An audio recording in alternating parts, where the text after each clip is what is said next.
Alright guys, so Ebonheart has made a video on TBC, and granted this video is now 5 days old. It's been on my to watch list for a while, but there's just been so many videos to watch recently. And this one right here, the ultimate class guide for raiding in TBC anniversarying the Burning Crusade Classic. I want to see what he has to say, because I've made a similar video of my own, but, well, here's the thing. I can watch TBC videos all day. Classic WoW videos, Classic WoW TBC, Wrath, and Classic Plus. Oh, dude, there's so many fun things to talk about, so let's see what he has to say, shall we? With TBC Anniversary right around the corner, this is a no BS breakdown of why each tank, healer, and DPS is good and or bad, and which you should pick based on your particular playstyle. Now keep in mind, this is not about speedrunning, min-maxing DPS, what is the absolute most you can get out of each particular class.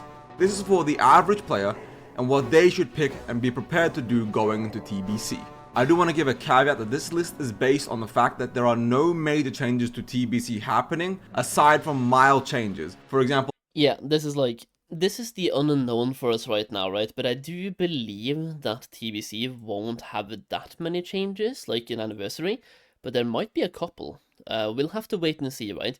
It all depends on Blizzard when they announce it and who they listen to, because some people right now want, for example, Bloodlust to be raid-wide instead of group-wide, and some people don't. Like, that in itself could be a massive change, by the way, and could spice up the meta a lot.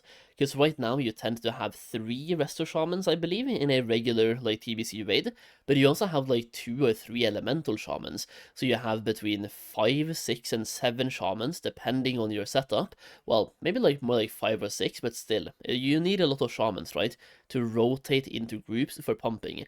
But if Heroism or Bloodlust is raid-wide, suddenly you don't need as many, and you can swap out one Resto Shaman for a Holy Paladin, for example. You can swap out for a Resto Druid as well, for example, instead of a Boomkin, to have like a Dream State Resto Druid to apply the magic debuff to increase magic damage taken. It spices up the meta a lot. Like, one small change like that makes a massive change. My cat right now is going crazy in the background, dude. Oh. Heroism / Bloodlust changes going from party to raid wide. How did I? No way. I just said that. That's like the one change they can make, and I swear I have not pre-watched this video, by the way. So me saying that right now and then he saying it right after is kind of insane. Would make Shamans go from being a ginormous must-have to this is really good and we still want a lot of them, but it's not, we need 5 guaranteed. Yeah, dude, my cat is super hyped for an Ebonheart video. He hasn't been this hyped all day. So we're going to open up with tanks, and the tanks are the most simple thing to break down in this video. There are 3 tanks in TBC. You have your Feral main tank, you have your Prot Paladin main tank, and you have your Prot Warrior main tank. Now, right off the bat, your Feral Bear is the best main tank for single target raid, period, and the story. Prot Paladin tanks are very good as well, but in regards to their clear strengths, a bear is your go-to main tank for every major guild and every major content cycle throughout all of TBC. Prot Paladin is your singular best AoE tank. It can hold AoE like no other. It is insanely good at that. On top of that, they can main tank most of the content as well, but the bear tank has more survivability. It's just a stronger, beefier, bulkier tank. Prot Warrior tanks, whilst good, are objectively worse at single target compared to bears, and are objectively worse at AoE compared to paladins. Okay. But they are incredibly bulky and powerful and have a lot of survivability, but this require way more to do what a bear or a prot paladin can do. This does not make them bad. You can clear all the content as a prot warrior. You're just gonna have an easier time on a bear or a prot paladin. Now, major caveat for every tank player. Most guilds will never pug a tank. If you're a tank, you're specifically there in a guild already, or you are pugging just from the get-go. If you're a new player coming in late in the expansion, for example, let's say you're coming in SSC or TK or anything like that, you are going to struggle to find a proper guild group because most tanks are cemented and they're not really going anywhere once they found a good home. Now, from the pugging perspective, any tank will have an amazing time. There is a billion DPS hosting a pug every day. In fact, you could host your own pug as a tank and fill it out very, very fast. The only problem you likely have as a pug raid leader is healers, as it's always going to be a coin flip, and DPS not being mindless idiots. but that's just the raid leading lifestyle regardless. If Do I think there's an experience boost coming to pre-patch for Anniversary? No. For two major reasons. Number one, the leveling experience already get buffed by a lot.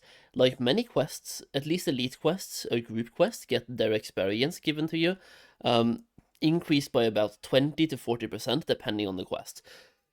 I think the average will be about 25% more experience from group quests, and also many elite quests, like the elites there, are no longer elites. So they give you more experience for a quest that used to be elite that is no longer elite. And then also, the experience required per level is reduced as well. So the pre-patch already makes leveling faster. That's reason number one. Reason number two is that my cat is going crazy. Bro! If he sounds like he's having a bad time, by the way, I just want to preface this by saying he's deaf. So he doesn't know how loud he shouts sometimes. But yeah, I was gonna say reason number two is that Blizzard is very likely coming out with a level boost. Either a one-time level boost or a multiple-time level boost. Which basically means they don't want you to level faster by playing the game, because then they generate less sales. They want leveling to feel like a chore that you don't want to do, because that way you are more likely to buy the boost from them. So they wouldn't really want to give you a better and faster leveling experience when it's directly against their own business. Okay, is my cat gonna chill now? Bro. you're half geared or even remotely geared, you'll get into any pug instantly. Heck, even if you're not, you'll still likely get into quite a few pugs as well. On the downside, as a prot warrior, you're always third pick, but beggars can't be choosers in the pugging scene. Most pugs will take you. Before we jump into the melee DPS segment, if you liked the video, please like and subscribe as it helps the channel out a lot. On top of that, I just want to add a final caveat right here. This is a purely PvE based video, just like the title and thumbnail. The ultimate guide to raiding in TBC Anniversary. For PvP, there'll be another video coming out in the future. This video is just for tanking. Not for dungeons, not for open world farming, just raids. Now with melee DPS, right off the bat, the #1 physical DPS is a Fury Warrior. Now Fury Warrior also has another caveat, and there's a lot of caveats in this video, is that with the Warglaives, you are one of the single highest damage dealers in the game. But you don't get Warglaives until tier 6 with Black Temple. So you gotta last all the way from being a mid-level DPS all the way to Black Temple, and then get the Warglaives, and then you turn online and you're beating everybody. Without Warglaives, in the right composition and in the right guild, Fury Warriors do a lot of damage. But TBC is slightly more melee unfriendly, and I'll cover that in a bit more in detail. So there's not going to be a lot of physical heavy comps. Most guilds are only going to be running 1 to 2 Fury Warriors, and I have to be real. Based on Anniversary, you are dime a dozen. There are hundreds of thousands of Fury Warriors. You guys are not that special.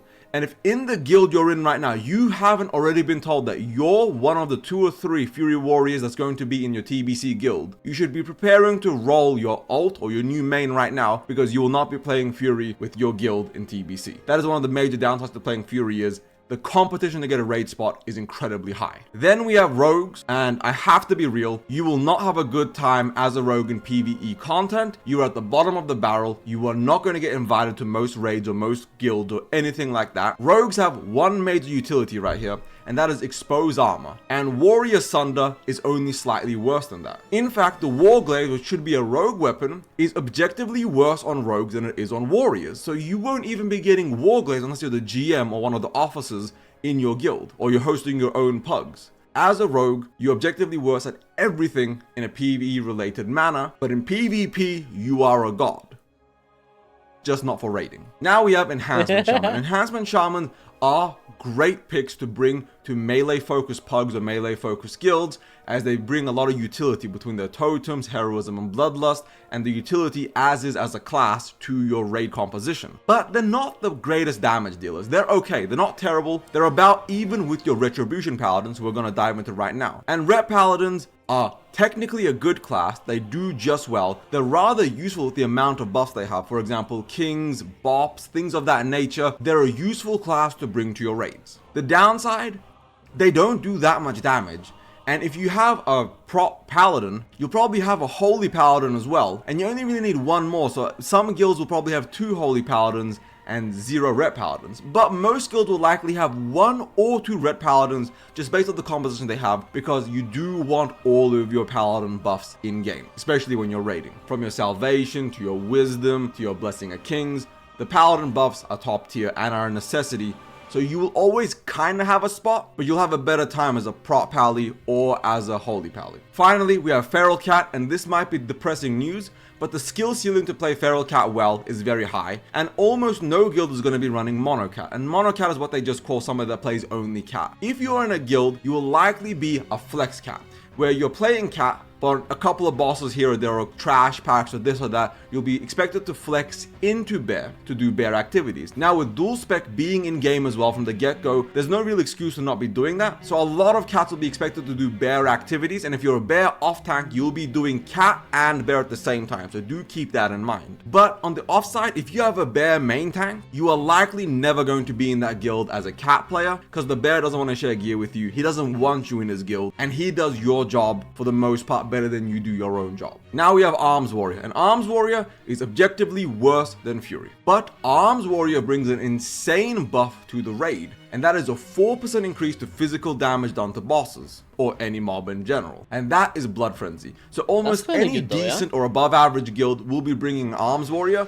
because your hunters are going to love you. Every physical DPS is going to love you. It's going to increase their damage by a flat 4% right off the rip. It's an insane buff to be bringing. Now, before we end the melee section, I have to say something. There is a lot of negative stigma and biases against people playing melee in TBC, because in people's memory, they view TBC as being a melee unfriendly expansion and experience, even though it really isn't that big of a deal. It is more caster friendly, but it's not a big deal whatsoever to bring melee. Everybody can clear all the raids and do all the content, but personal stigma and beliefs will taint your experience as a melee player in regards to the pugging scene and even finding guilds in general. You will still find spots, but you're almost always going to be the token melee of specific guilds or specific pug groups or whatever, and it's always going to feel kind of shitty. But if you find a good guild, it's going to be an amazing experience to play melee. On top of that, with how many warriors are going for Warglaives, if you want Warglaives, all I can say is good luck. You best be the GM or the GM's girlfriend or boyfriend, whatever it is, to get those Warglaives. If you're looking to be a melee, to be guaranteed raid spots, Enhancement Shaman is going to be the go-to, just because of the utility, the totems, and all the things that they bring to a raid team. It's the guaranteed, and there's no real guarantee with melee, but it's the closest thing to a guarantee of getting into a pug or a guild that's pugging. It's going to be Enhancement Shaman for the melee section. Now we move on to the ranged DPS section, and this is where the kings of DPS and damage in general are living. At number 1, you have Destruction Warlock, who is Solheim the single best DPS, but on a technicality, he can also be the number 2, because the number 1 and 2 are so close to each other that it's kind of wonky. But between Warlocks and Hunters, you have your number 1 and 2 DPS. You have your Destruction Warlock, and you have your Beast Mastery Hunter. Now we're going to dive into Warlock a little bit more real quick. They are just the new Fury Warrior from vanilla in comparison, and if you're good, you will always get a great spot, almost guaranteed. The alternative spec is Affliction, and it's not bad, it's just worse than Destruction. But every guild will try to take at least one Affliction Warlock because of the buff it provides, and that's improved Curse of Elements, which is a flat 3% increase to all magical damage done. And that is a must-have for a lot of ranged heavy, or in this context, magical damage heavy guild composition and raid compositions. So if you do want to play Affliction, you want to do your dot, and you want to be your nice little Poison Master and Curse Master, 1 per guild mostly. Some guilds might run 2, but there's not really a necessity. Destruction Warlock just does so much more damage. In regards to Demonology, it's a meme spec, no one's going to be bringing it. Even one of the best Demonology Warlocks in the world is going to be, at best, an above average Destruction Warlock. It's night and day in comparison to the DPS meters, what you're looking at. If you want to play Demonology, you'll probably be able to find a guild, right, at the average level. Not going to be a big difference between someone that's playing Athlete, Destruction, or Demonology. But anybody above a certain skill level, it's going to be very noticeable. On top of that, in regards to trash and AoE damage, Warlocks are king. Seed of Destruction, it's not even close. While Hunters do insane single target damage, their AoE is very trash in comparison to Warlocks. Warlocks is dominating the trash pulls. And in regards to boss damage, gear, composition of your guild and your raid, and so many other factors determine whether you're going to be number one as a warlock or number one as a hunter. And going into hunters, BM is effectively competing with warlock the entire expansion for 1 or 2. A warrior with warglaives will be up there, but like, let's be real, that it's so far into the expansion and you have to have such a high skill expression in your guild, and your whole composition has to be built around your fury warrior to match the output of just regular warlocks and hunters. Now, you can also be survival hunter, but that is a one-off for most guilds. You'll have one survival hunter, and that's mostly for the utility they bring and for exposed weakness. Now, all this together still makes survival hunter worse than BM. BM is just king, sit there. Dude, hunters are insane in TBC though. Like, they are insane from start to finish. It's always a good choice, no matter when in TBC you play. You can't really go wrong being a hunter, but it's like you says, right? But the problem is, this is not even a problem. It's just, if you want to play a hunter, different specs will be good at different times, but Beast Mastery is always king.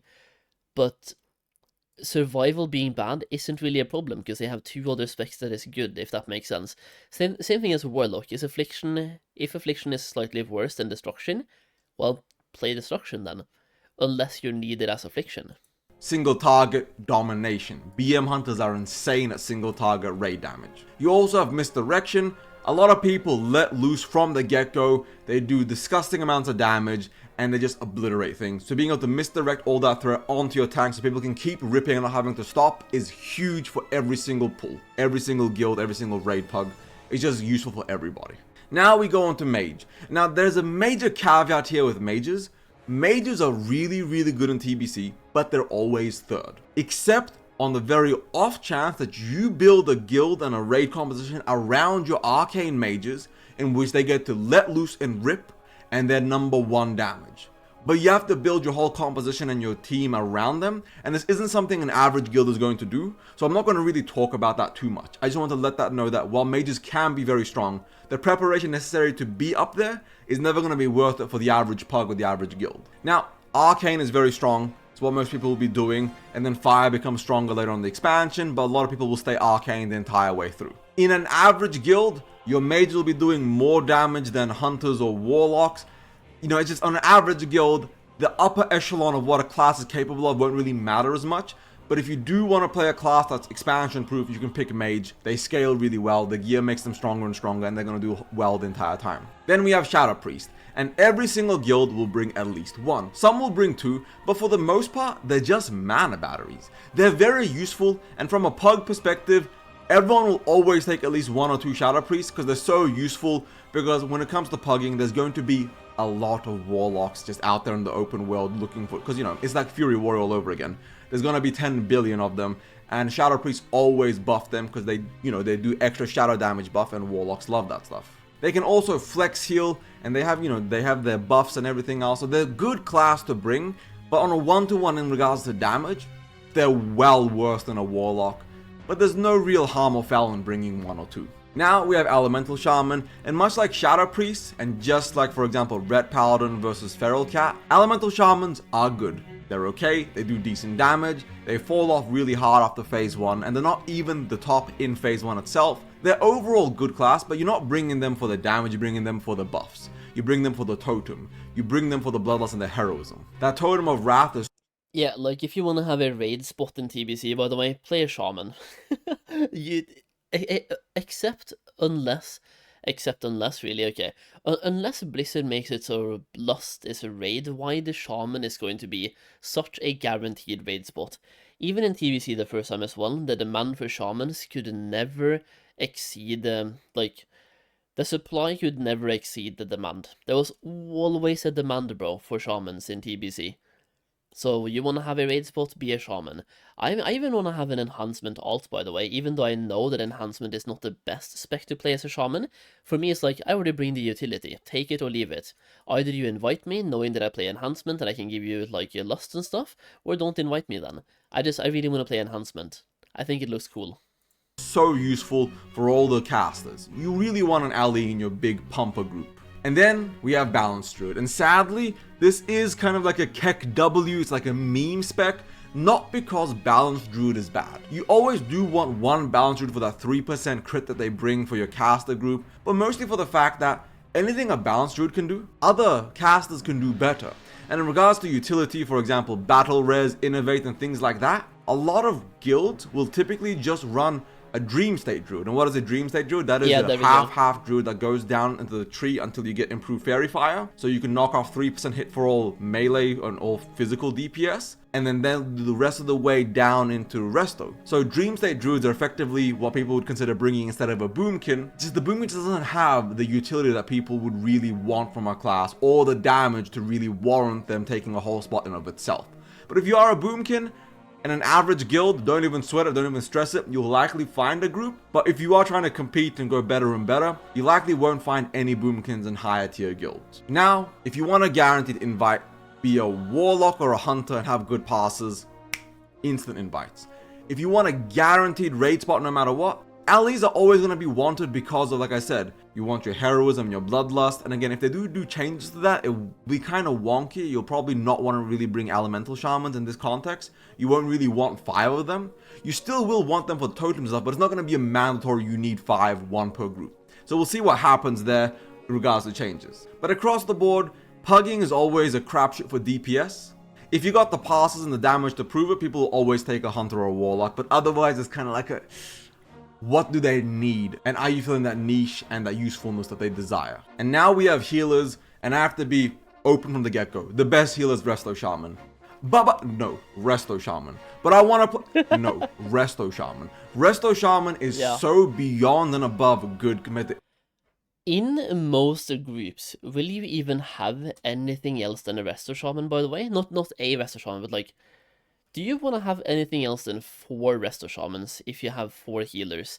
I get there's a good argument for having a Holy Priest if the raid needs it, because of the numbers they put out, but like, I can literally see full comps being only Resto Shamans on the healers, unless they need the Dream State Druid, for example, for the Dream State effect. So, like, maybe 3 Resto Shamans and a Dream State Druid, or 4 Resto Shamans and a Dream State Druid. Of course, on the fights where you need more healing, Holy Priest is also a pretty solid choice. Every other healer spec, it's hard to truly describe the quality of a Resto Shaman. Yeah. Is it the singular biggest heal? No. But chain heal is so powerful.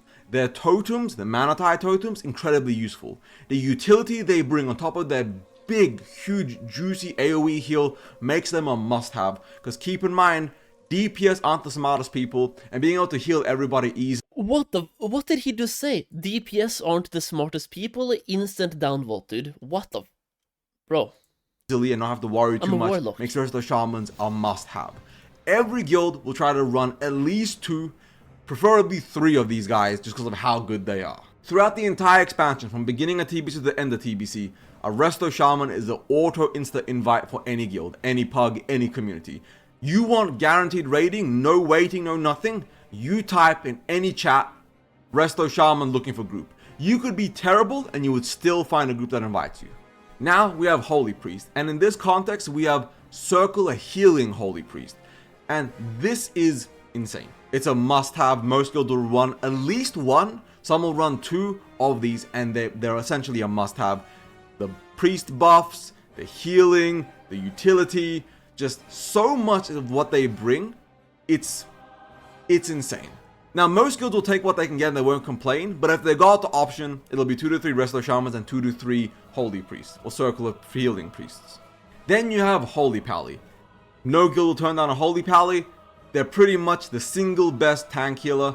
They do very big heals, very slow but very big heals. On top of that, you have your Pally buffs, you have your blessings, you have bop, you have all these utility that on top of their really big heal, they also can help your raid out in different situations, but they're not really good for like just spot healing or AoE healing or this or that. They're literally hyper focused on your tank.